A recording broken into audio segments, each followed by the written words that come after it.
It's windy. Hey y'all, welcome back to Sitting with Ashley. This is a reading. Well, it's kind of a conversation. Excuse me, I have to burp. For dark feminine energy. So after we integrate, oh gosh. Okay, I thought I had to sneeze, and I also thought I was going to burp, so nothing came out. Anyway, dark feminine energy. So I've been doing a lot of research about, as you know, we've been doing the project of embodying dark feminine. Where's the remote? Is it over there? I hope it's not too loud. And one of the characteristics of dark feminine energy is the embodiment of self in darkness. Right? Really speaking to this righteous rage, talking about the ability to... Okay, if we think about darkness within femininity, we think about the womb specifically. I feel like I've said this many times, but not in its own video. So what happens in the womb? It sheds, it releases, it creates, right? If it's given the proper materials, you know what I'm talking about. So when we step into, we've been embodying our divine femininity, and arguably all of these women went through darkness to embody that divinity. That's the process of consciousness and healing ourselves and integrating our own shadows, right? Balancing out our masculine and feminine energy, especially, within a patriarchal society, a society that men have taken over and deemed women, whatever it is they've deemed, just because they themselves have a tiny dick syndrome, okay? I don't care if you call this sexist or what, I'm over it. You can call me whatever you want. Another aspect of dark feminine energy, what others think about you is none of your fucking concern. Why? Because you've already embodied, you've already met your own darkness, you've already shaken hands and embraced the parts of you that everyone outside of you were trying to get you to hate about you. Getting you to... One thing that... Not shaving has been a huge part of this process for me. In case anyone needed to know, I don't shave anymore. Anything. I don't shave anything. And I think it's a hard thing to decolonize from, but when I made the choice, I was around others who also didn't shave anything. And so it was easier to embrace that. But that's just part of our natural women human bodies, is hair. But that's a good aspect of how the patriarch gets us to hate ourselves, right? How they get us to consume, feel bad about ourselves, feel insecure. I really, really love my armpit hair. I'm not gonna lie. I love it. Occasionally, maybe once a year I'll shave just for like a restart. But yeah, I was just thinking about it too the other day. I started shaving. This is very personal information. Okay, now I need the remote because why did that just turn off? Hold on. Where is the... Oh, here it is. And I'm free. Free falling. I don't wear bras either, as you can probably tell. I wear tank tops, but I don't participate in my own oppression. I don't wear bras. Unless I'm around other people, like, if I have art space, I'll wear a bra for appropriate situations, but, nah, for the most part, who cares? Anyway, all that to say is, those are just examples of ways in which women, specifically under patriarch, have been, conditioned into hating parts of themselves that are normal, natural, literally everyone on the planet has, to again get us to consume. The reason I'm talking about this right now is because we are coming into a space in which we are going to need to be unfuckwithable, having no fucks to give to anyone who is disrespectful to us. we are going to have to be on the front lines of our own struggle, because this admin and this system is really coming down on women. We've seen this just last week, information about what happened in Goma in Congo. There was a prison break, and the male inmates went to the female wing, apparently, and there were women and children, and they raped over 150 women and then set them on fire. There's been a lot of these instances lately. I want you to be so fucking for real with yourself and ask yourself what you would do in a situation like this. Ask yourself how you would protect yourself or other women, or if you even would. Because what happened to the woman on the New York subway was that people recorded what happened to her. She was also set on fire, but nobody did anything else. Why? That question, why, is a part of the integration of your darkness. Because your darkness, especially as someone with a womb, as someone entrusted in your body to create and bring new life to a planet that is killing life, it's a very large responsibility, and nobody's really taking that for what it is. Because we've all been consumed down to consumers, right? New babies equal baby registries and all this other bullshit, right? Not saying you don't need that stuff. I've had a kid. I know what it's like. But a lot of the things I got now were secondhand. I'm not gonna lie. I went to Green Bay, and I thrifted everything for his first year. I got a lot of stuff from my baby registry as well. But clothes-wise, baby, shit was all thrifted. Those kids only wear that shit for a couple months, if that. They're growing so fast. Why not buy that shit secondhand? Anyway, tangent. So, I've been practicing my batoning skills. So I've been practicing weaponry and stuff. And anyway, I dropped it on my head yesterday. So I've been, like, batoning, like, a baseball bat and some other, like, PVC pipes and shit. And I'm practicing some shit. Me and Niall have been having, like, sword fights and stuff with these things. Not, like, with real swords. You know I have real blades, but no, I'm not doing that. We've been using PVC pipes, and he's got a plastic bat that we've been using.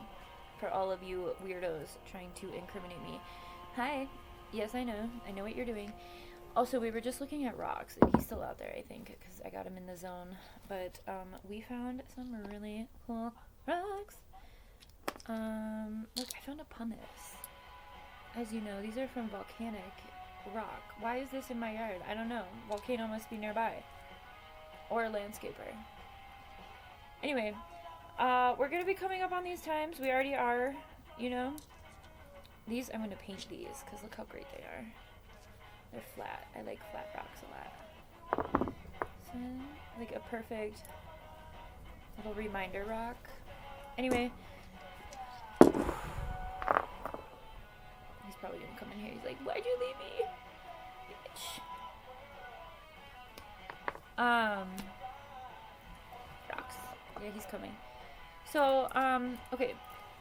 Practices that you can do this for women. I'm talking to people who have uteruses. I'm talking about people who have wombs, whether you've used them to create life or not. That is your life force energy.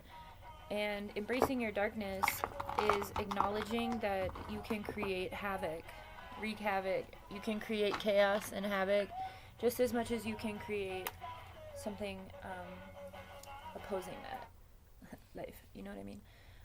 So stepping into our dark feminine energy isn't so much about being belligerent and rageful and destructive. It is, however, about understanding our dualities, our totalities, and really embracing our abilities to stand in our own power, regardless of what the systems and the men around us, or even women around us, say or feel or do for themselves or expect of us, right? Fuck that. Alright, anyway. We, as far as being a line of defense, it's on us. the masculine collectives are not stepping into their power in the ways that they need to be. They've just been too, I mean, as a collective, it's not, we don't really have the time left to wait for masculines to step into their own power, their own protecting forces. A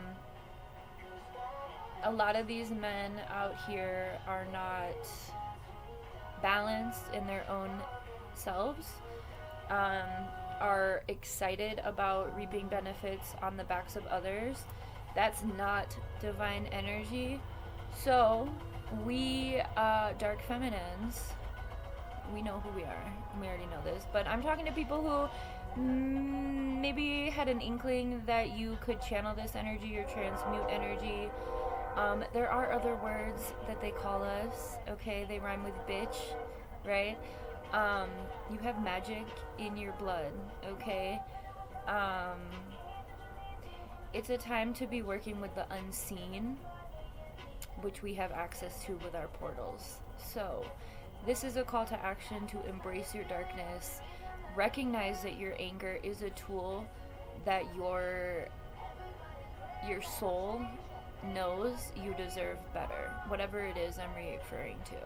But, ultimately, I'm talking about systems of oppression, how we counter them, how we step into collective liberation, and how we protect those who need protecting, while also fucking up those that need that too, right?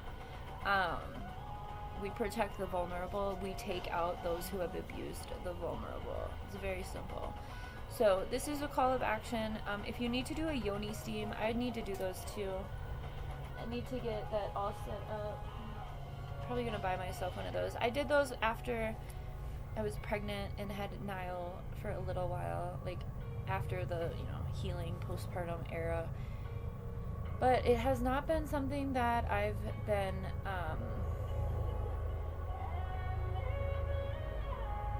habitual about, which I want to be.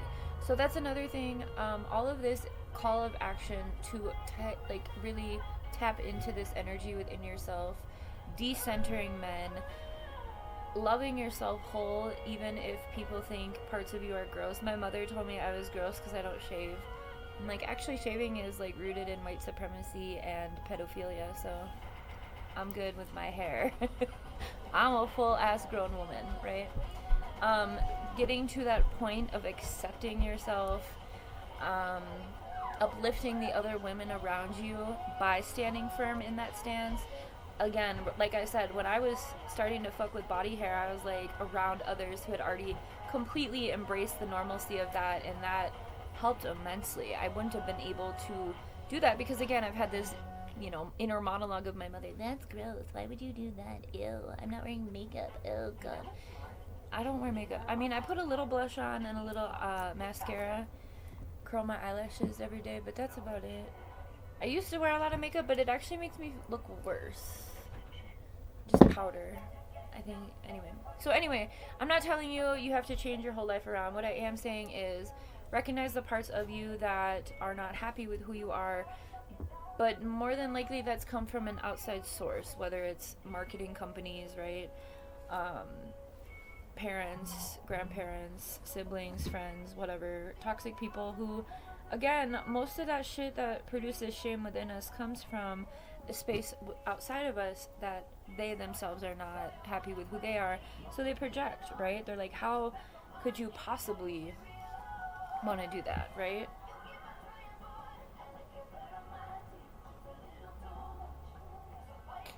We found the guy who held the flag.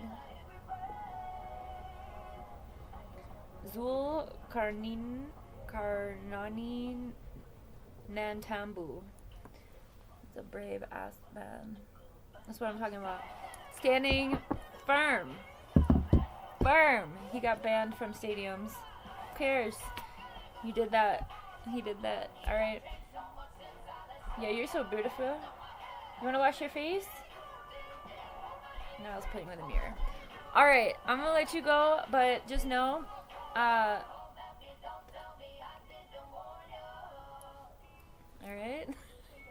it's time. It's time to step into, as the creators and people who have brought other people to this planet, it is our turn to stand up for the lives of the vulnerable. It is time for us to channel, use our portal for the greater good. Okay? Don't be giving that away all over the place, alright? Remember, that's life force energy, and if you are sharing it with people who are not worthy, you are taking from your own life force energy. Okay? Have a good one.